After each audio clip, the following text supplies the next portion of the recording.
Hello, and welcome to Sharp, the podcast where we help you get a little better at the stuff you have to do, so you can spend more time doing the stuff you want to do. So now, on with the episode. Hello and welcome to the episode. So back in episode 27, if you listen to it, you might remember that we covered our journey so far in this podcast and started to have a look back at what we'd done, how we'd got here, and started to give some thoughts to where we're going. And the plan, after having done that, was to take a break in the holiday season, to rejuvenate, to come up with new ideas for next year, and so on. But then I realised that, you'll also be thinking about the new year, and when the holiday break is over, our attention turns to plans for the new year and what we want to do differently, and so on. And if you don't think about that kind of stuff until January, then that's a bit late. Or even worse, you could get sucked into doing New Year's resolutions. Please don't do New Year resolutions. They don't work. So I figured that it might be worth looking back at what we've already covered that could help you in this preparation period for having a sharper new year. Now, I won't just be reposting episodes because that would be lazy, and you're too important to me to be lazy. But I thought it might be good if we distill down some key things that we've covered before, practical things that you might want to think about when planning what you want to do differently next year. Things that might help you become a sharper version of you in the new year. The next subject in our Sharper New Year compilation was something that we covered in episodes 18 and 19, goals.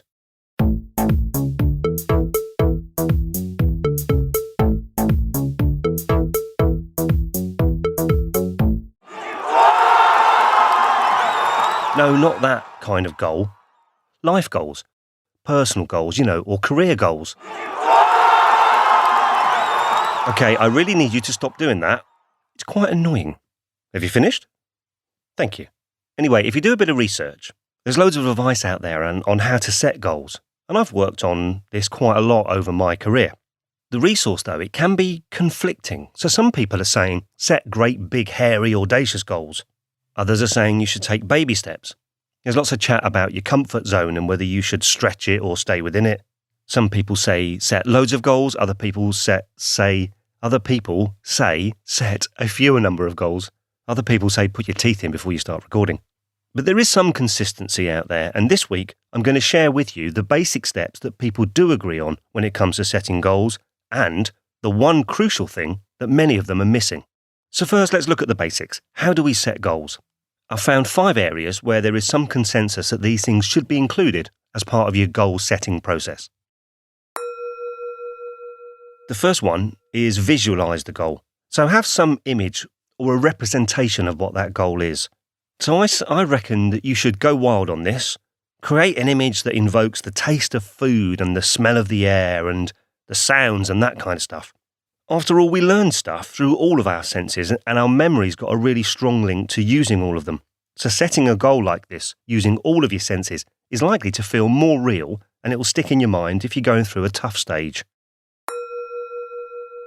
Step 2, or area 2, is to write it down in some way, and this is often where the S.M.A.R.T acronym comes in. Now, there are lots of different versions of the S.M.A.R.T acronym. I use specific, measurable, actionable, realistic, and time-bound. Now, I am a fan of S.M.A.R.T, but it's not an easy thing to do well. And there is some debate about how you should apply the different elements of S.M.A.R.T when it comes to setting goals.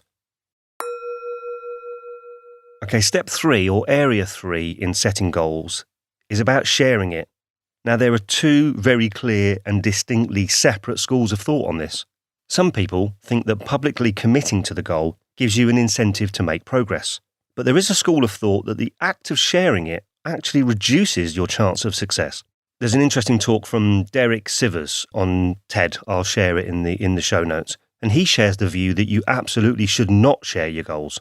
My suggestion is just decide what your strategy is going to be, share it or don't share it, and then stick to it. And then when it comes to reviewing your goals, that's the important bit. See if you can tell whether that approach has helped you or made it more difficult for you. Step 4, or area 4, is to break it down. So if it's a big goal, break it into smaller steps. And the key thing here is to be really clear on the first step. Make that step achievable. We've talked before about changing habits in previous episodes 5, 6 and 7. And this key part about having a small, very achievable step that you can do now or within the next 24 hours is important. And then the fifth area or stage is to plan. And that's closely linked to step 4. But plan things like celebrating your success. Plan to review your progress. I mean, there's obviously no point setting goals and then just ignoring them. So these are the areas that people generally agree on in terms of setting goals.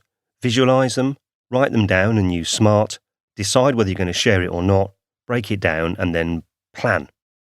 Now, I'm a fan of setting goals. At home, we've got goals for our personal life as well as business life. This year, I've used the Michael Hyatt's best year ever method that I've found really good because it gives you a rounded set of goals, not just for income or business, but also it makes sure that you think about things like family and your contribution, the contribution that you make in the world. They don't have to be great big things. You may want to have a statue made of you. That would be an interesting goal to have, but I'm thinking perhaps a bit more simple, how you affect the community or the people around you. And this leads me to what I think is missing from goal setting that can make the difference between success and failure. And it's one word: why. With goals, if you're not clear on why you're setting the goal, there might be no point having the goal. Let's look at some examples. Some goals that you might set may be to get a new car or a bigger house or to advance your career. So take the car one.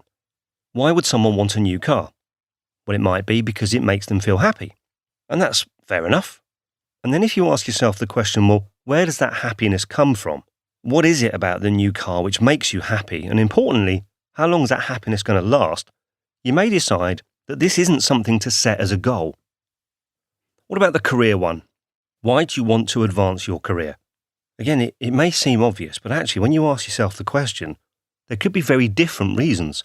It might be about income. It could be about success or self-esteem. It might be to provide for your family.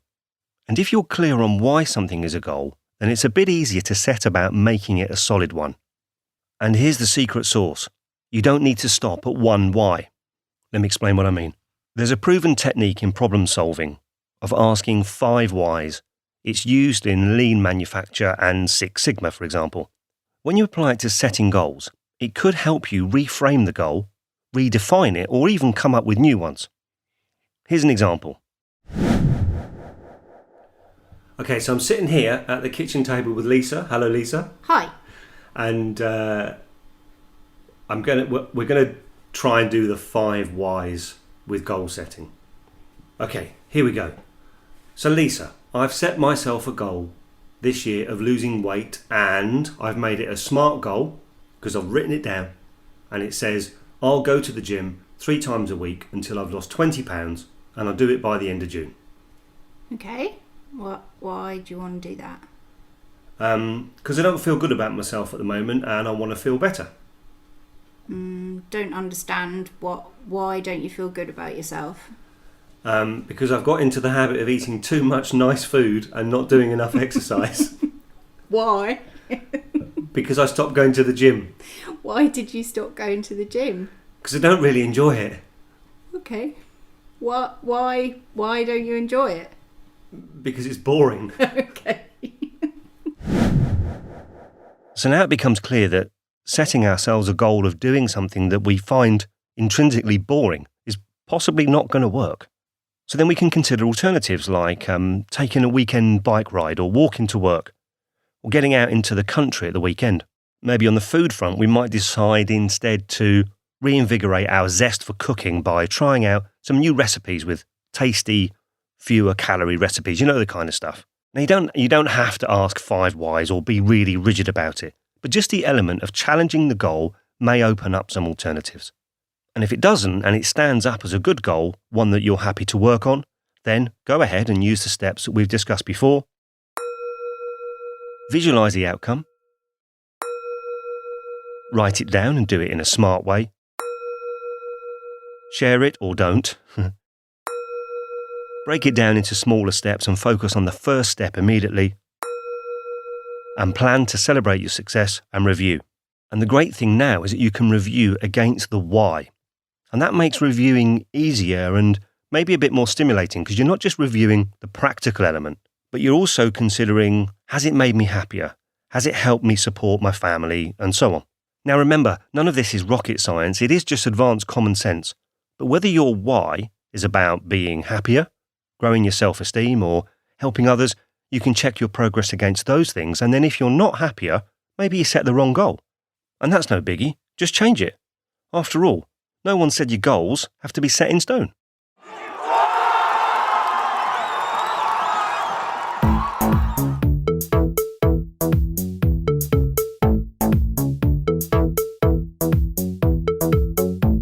So let's imagine that you've got your goals set, you're happy, you've reviewed them, you've challenged your thinking, they're smart, and they're ready to go. So what next? Well, you've got to do it, haven't you? And you've got to keep it up. And that's easy the day after you've set them, when your enthusiasm's high and they're top of mind. But what about a week later, a month later, 6 months later? How do you keep the focus up with all the distractions that life chucks at you, trying to dampen your enthusiasm? That enthusiasm that you had the day you wrote those goals down. Well, the great news is there's loads of resource out there to help make it happen. But how do you want to do it? Do you want to track your goals online with a device and have an app do all the work? Or are you a pen and paper, old school kind of person? Well, the great news is I've got both bases covered in this episode. We're going to look at apps to keep you on track with your goals, and we're going to look at good old-fashioned pen and paper methods as well. Okay, first of all, apps. Now, if you type the word goals into any app store, you'll be confronted with a myriad of choice. I like the word myriad. The word myriad comes from the Latin and Greek words myrias, meaning 10,000. So, if you type the word goals into any app store, you'll have 10,000 apps to choose from. So, I decided that it was time to flex my research muscles. That's me, flexing my muscles there. Good job this isn't a video. And to put the effort in to sort the good from the bad so you don't have to. Now, I trawled loads of different websites, blogs and posts. Each of these places tell you what they think about the best goal tracking apps. And I've looked at 95 different apps. Now, the good news is I'm not going to bore you with the review of 95 different apps. But from the ones that get recommended the most often, I've got what I think are the best of the best in my top 5 of goal tracking apps. So what is it about these 5 which get them recommended so often? Well, I'm going to tell you. First up is Coach.me. Now, this is an app that I've mentioned before. It's available on iPhone, Android, and web. It's called a habit tracker.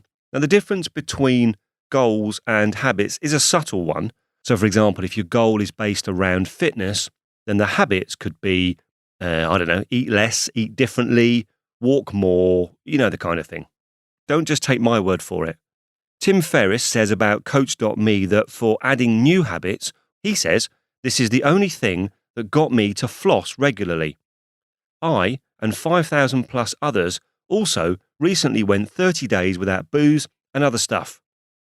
Now, by other stuff, what he's actually referring to is, let's just say it's not necessarily for a family audience. So that's Coach.me. It used to be called Lift. And if you're looking for an app to inspire you, put you in touch with other people, to motivate and support you, then it's worth a look. So the second app is Goals on Track.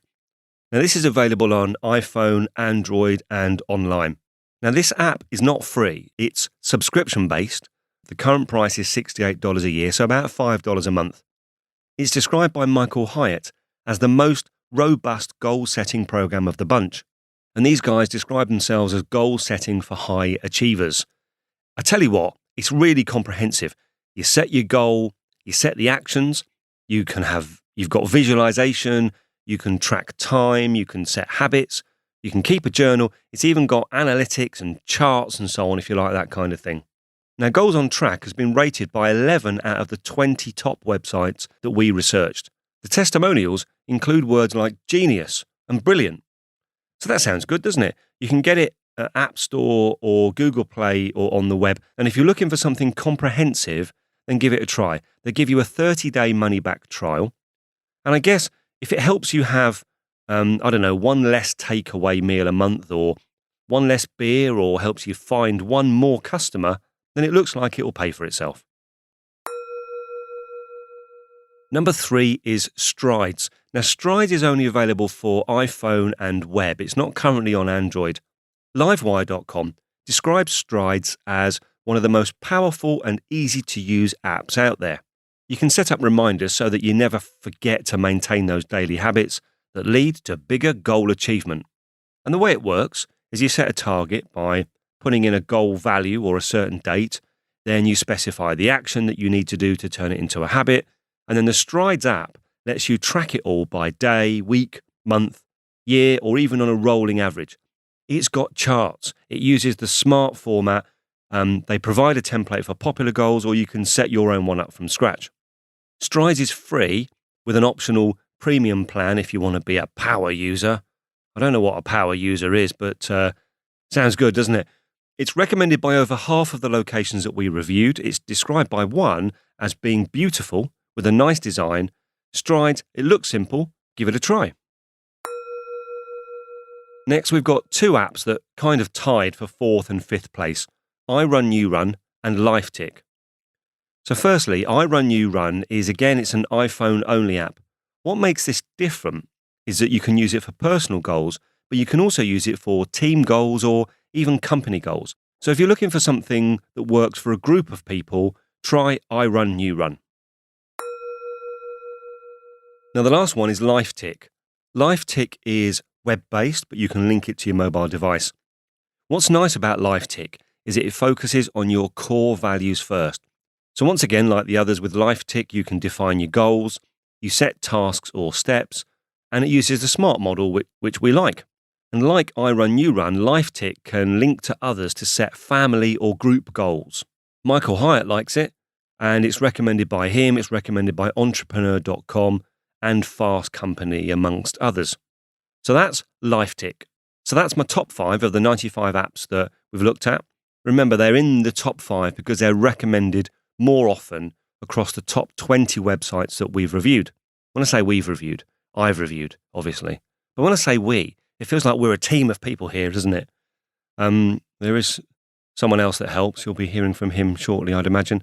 But anyway, there's something for everyone there, and I'll publish the top 10 list of apps in the show notes, plus links to all the websites and the blogs which recommend them. Of course, the beauty these days of using apps or online resources is that they're linked to the device that we carry about all the time. So there is no excuse for not making fantastic progress on those goals.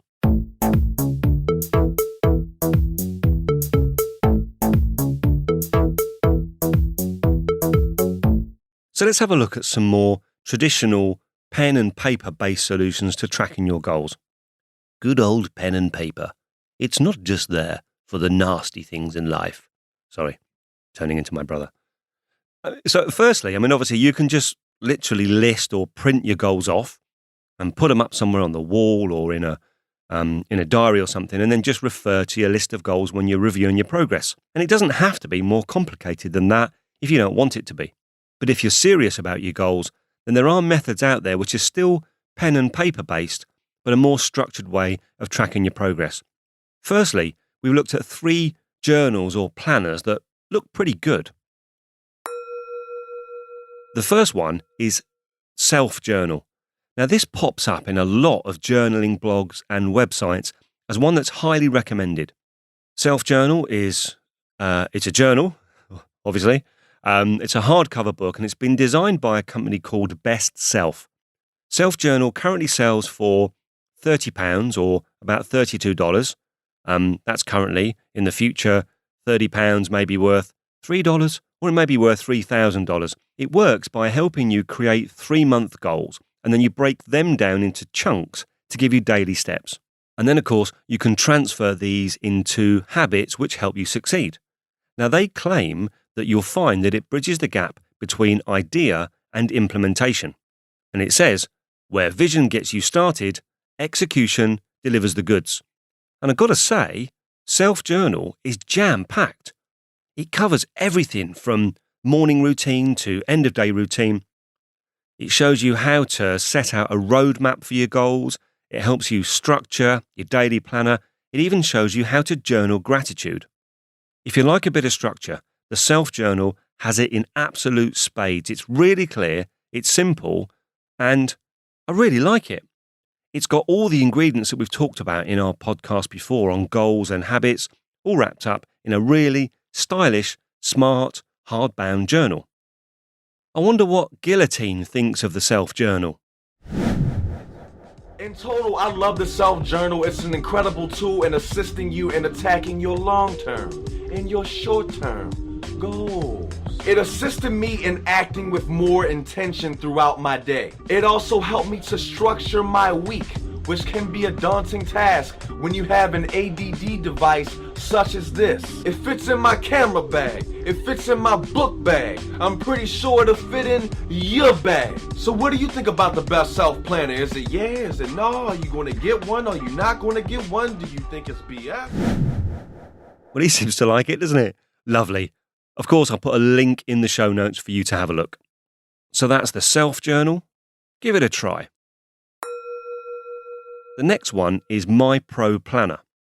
Now, My Pro Planner is a bit less expensive than the self-journal, but it's still packed full, it's lovely looking and a really smart planner. My Pro Planner gets a remarkable 5 stars out of 80 reviews on Amazon, and you can see from the reviews that the people buy it love it. Now, my favourite thing about this is that you start with a pledge and your why. And of course, we love a why, don't we? You can visualise your goals.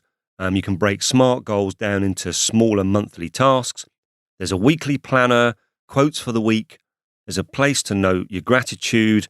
That's My Pro Planner. If you're looking for something a bit less structured and more of a planner, then the Action Day series have robust, chunky, daily, weekly, monthly agenda and goal journals, and they're worth a look.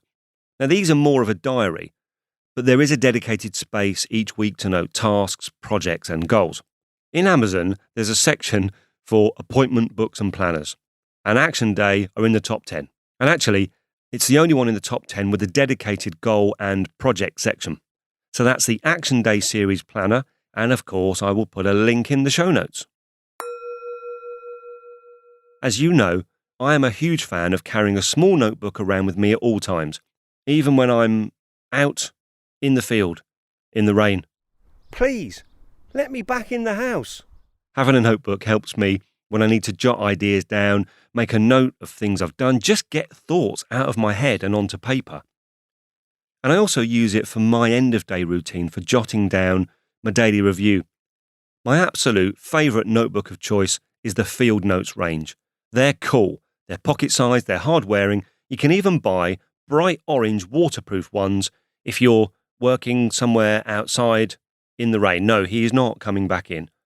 So that's Field Notes, and if you combine them with a Fisher Space Pen, then you have got a mean combination that will mean you'll never miss an idea, a chance to note your progress, have an end-of-day review without having to look at the glaring screen of a device. So that's my personal top tip in this paper and pen section. Field Notes journals, the links, of course, are always in the show notes. So whether you're a mobile device app person or a pen and paper write it down person, there should be something in there to get you to mobilise your goals and then to turn them from good intentions into great habits. So there was a compilation of something that we covered earlier on in the year. Hopefully there's enough info there to help you get into the right mindset for the new year. If you want to explore the subject in more depth, feel free to go back and listen to the episodes in full from the archives. I'll put a link to those episodes in the show notes to this episode to make it easier for you to find. I hope it's helpful and helps you take a step closer to being an even sharper you in the new year. Don't forget, plan well to make the changes you want to make next year, but don't forget to enjoy this year, this month, the rest of today. After all, there is a balance between planning life and living life. Now, we'll be publishing another episode next week. Yes, next week. So you've only got one more week to wait for more sharper you New Year goodness. I've been Steve O'Neill, and next time I'll still be Steve O'Neill, and we'll have a look at something else to help you plan to be better. Remember, the only person that you should try to be better than is the person that you were yesterday. Bye-bye.